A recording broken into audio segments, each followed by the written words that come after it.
Однажды Эми Коупленд, 24-летняя студентка из университета Джорджии, отправилась на реку вместе с друзьями, чтобы приятно провести время. Над стремниной они обнаружили старый канат и решили добавить в свои ощущения адреналина, попрыгать с него в реку. Могла ли знать Эми, что это решение навсегда изменит ее жизнь? Она сорвалась с достаточно большой высоты на камне и серьезно травмировала ногу. Врачи наложили 22 шва и отправили домой. Но через несколько дней девушка снова почувствовала неладное и вернулась в клинику. Некротический фасциит, такой диагноз был поставлен. Эми отправили в реанимацию. Заболевание редкое, которое очень сложно диагностировать на ранних стадиях и связано с деятельностью так называемых плотоядных бактерий. К тому моменту, когда девушка снова обратилась к врачам, фасциит уже успел поразить ее кожу и внутренние органы. Чтобы спасти жизнь Эми, врачам пришлось ампутировать все 4 конечности, обе руки ниже локтя,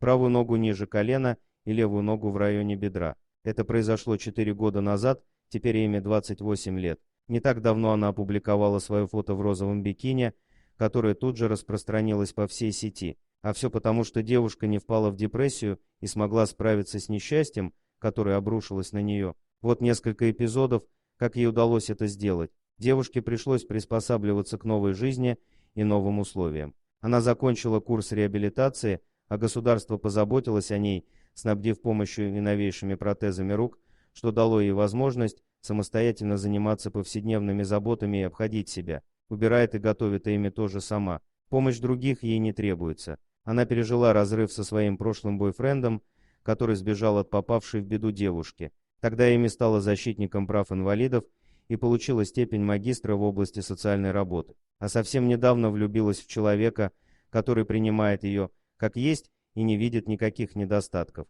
Не так давно, во время отпуска в Пуэрто-Рико, Эми решила позировать для красивой фотографии. Она сняла все свои протезы и явила миру ампутированные руки, ноги, шрамы и улыбку. Это фото моментально разлетелось по всему интернету. Мне потребовалось много времени, чтобы снова почувствовать себя нормальным человеком. Это был сложный путь. Но мы все несовершенны, и в нашей красоте есть множество изъянов.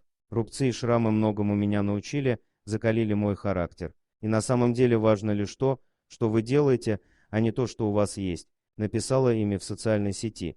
Дорогие друзья, если вам понравилось видео, поставьте лайк, а также подписывайтесь на канал, где найдете еще много интересного.